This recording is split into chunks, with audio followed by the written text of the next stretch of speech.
Menuju perhelatan Pilkada 2020 nang tinggal beberapa bulan lagi, Kesbangpol Banjarmasin menggelar sosialisasi Pilkada di Aula BKD Baisukan Rabu 26 Februari 2020. Kenetralitasan aparatur sipil negara harus dijaga wan kada terlibat terlalu jauh atau sampai menjadi tim sukses dalam pelaksanaan di Pilkada 2020.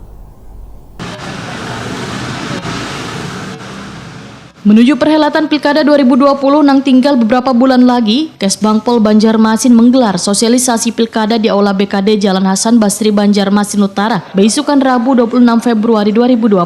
Dalam sambutannya, Wali Kota Banjarmasin Ibnu Sina mengingatkan kenetralitasan aparatur sipil negara harus dijaga wan kada terlibat terlalu jauh atau sampai menjadi tim sukses dalam pelaksanaan Pilkada 2020. Karena ASN hanya sekedar menunaikan kewajibannya guna memberikan fasilitas untuk kelancaran pelaksanaan pilkada. Bahkan ASN harus memiliki kewajiban untuk memberikan fasilitasi di tingkat kecamatan dan kelurahan. Politisi PKS ini pun menyatakan bila angka partisipasi di Banjarmasin untuk Pilpres cukup tinggi, yaitu 82,5%, jauh di atas rata-rata nasional 77,5%, menunjukkan tingkat kesadaran warga untuk menggunakan hak pilihnya sudah sangat baik.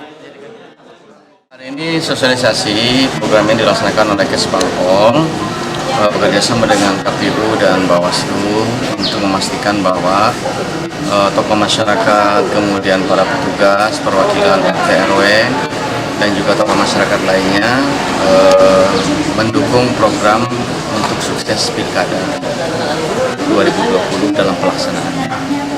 Ulun hanya mengingatkan soal netralitas ASN.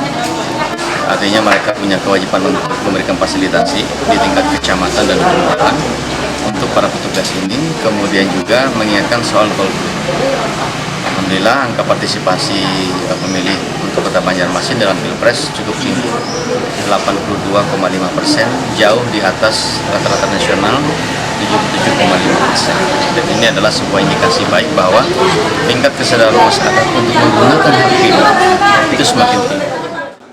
Sosialisasi program dukungan kelancaran penyelenggaraan pemilu di Kota Banjarmasin ini diikuti sekitar 120 peserta terdiri dari ketua Dewan Kelurahan, tokoh masyarakat, pemuda, wan agama.